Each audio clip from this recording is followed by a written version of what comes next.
On my dashboard, I have a few buttons that allow me to quickly switch between different asset allocation strategies.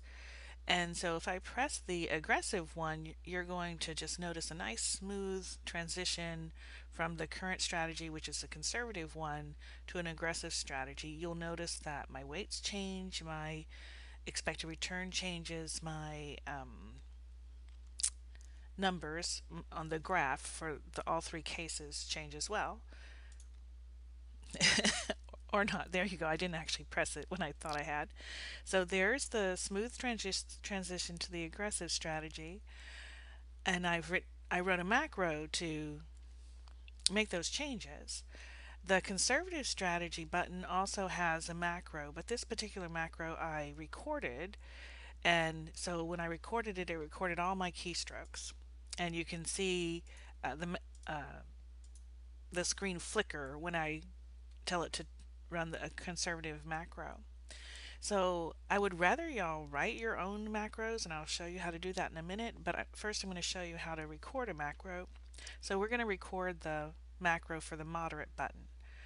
I have I just made up some weighting schemes that I thought constituted a moderate, conservative, and aggressive weighting scheme for a retired person versus a working person,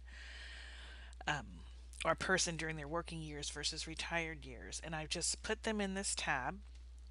And what I would like to do is highlight only the numbers, the weights, and copy those to my calculation sheet to here, because here is where my weighting schemes are actually used to crunch the expected return that I use to calculate the values, the cumulative values, how much my savings is worth for the base, worst, and best case. And then this is what it would be during their working years, and because the weights change after they retire, the retired years has a different expected return. And then once I have copied these rates from the asset allocation strategy tab, I would just like to replace the word conservative with the word moderate, because what I did was take these two cells, I merged them into this cell, and my formula bar is not displaying. I didn't mean for that to be true. So using the concatenate function, I just combined cells E and F, and then using the value in E8, I actually popped it into my graph as a text box with a link to that cell.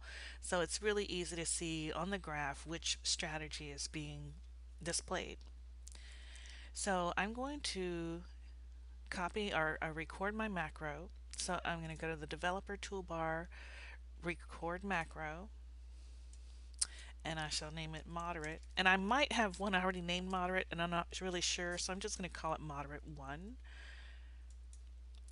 And then I'm going to go to my asset allocation strategy tab, highlight the working and retired weights for the moderate strategy, copy those. I'm just going to press Control C, pop over to my calculations tab, put my cursor in the first cell of the area where I would like it pasted to, and then Control V to paste that. So you notice those changed, these changed, and then also all my base, best, and worst case values changed.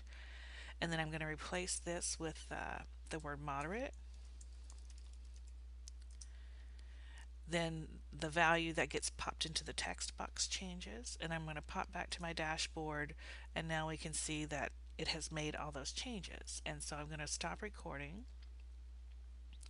Then I'm going to right click my moderate button, assign macro, and then just choose moderate 1 from my list and apply it to that button. And if all goes well, first I'm going to just click aggressive to get it out of the moderate setting. So now it's on aggressive, and now when I click moderate, it should pop that data up there.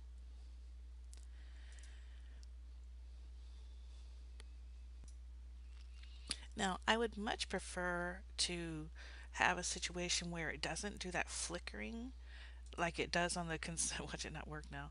like it does on the conservative. It just flickers, whereas the aggressive is nice and smooth. So what I can do is just edit the moderate macro or just type in a whole new one. The changes we're going to make are pretty substantial, so either way is fine. So first let's just look at the moderate macro. So I'm just going to actually click on macros, moderate one, and edit it. So here's what it's doing. It's actually selecting that particular sheet, selecting the range, copying it, popping over to the other sheet, choosing this first cell of the range, and then pasting it, etc., etc. Um, I would rather just tell Excel, hey, place this value in this cell for the moderate strategy without actually selecting different spread or tabs and selecting different cells. So I actually did that with my aggressive macro. So I'm going to just edit that macro. So here you can see that on my aggressive macro, all I have done is just said take the value from the asset allocation strategy sheet, the value in cell F3, and so I'm just going to pop over there so you can see what that is. F3 has this value, and pop that value or replace whatever is in cell H5 in the calculation sheet, replace it with the value from the asset allocation sheet, cell F3. So what it's going to do is take that F3 value in the asset allocation strategy and pop it over here. Now it's already there because I had run the aggressive strategy, so it already did what I told it to do. So all I have to do for the moderate strategy is just type all this in. And so I'm just gonna go down here, and I don't recall exactly what that looks like. So in my case, I'm just going to copy it. Y'all won't be able to copy it because you don't have anything to copy it from. And then I'm going to pop over to my moderate strategy, which I just can't seem to find. Normally they have them listed here, and that's on my dashboard, but I don't see it. So another way to find it is actually to go back here to your macros, moderate, and edit it. So now what I'm going to do is just paste that, and y'all can just type this directly in. But instead of having the value for the moderate strategy come from range F3, I need it to come from range D3. So I need it to tell it to put all these values that I've highlighted into this section of the calculations sheet. So it's going to be D3, D4, D5, and D6. And then also E4 through E6. So I'm just going to copy this, or sorry, replace this. Instead of F3, I'm going to put D3. And then I'm just going to copy this and paste it. And instead of H5, it's going to be H6, and that's going to be D4. And let me just double check that. So H6 is this cell. That is the working weight for the large mid-cap stocks. And then the working weight for large cap stocks for the moderate strategy is D4. So just double checking that's actually, so I actually have these in the correct cell. So I would just paste a total of 8. I would have a total of 8 rows of code, just replacing the appropriate cell references in the calculation sheet with the values from the asset allocation strategy. And then I could just delete all of this because I don't need it anymore, and I would have 8 new lines that start with this sheets section. And save that and run my macro, and then it would run without flickering.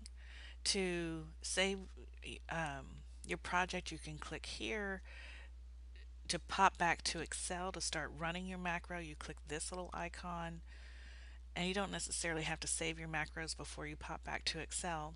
Sometimes if you're getting a message, and actually I think I will try it right now. I don't know if it's going to work. Oh, well, it did work and I didn't want it to. Sometimes you'll get a message that says something like cannot execute in break mode.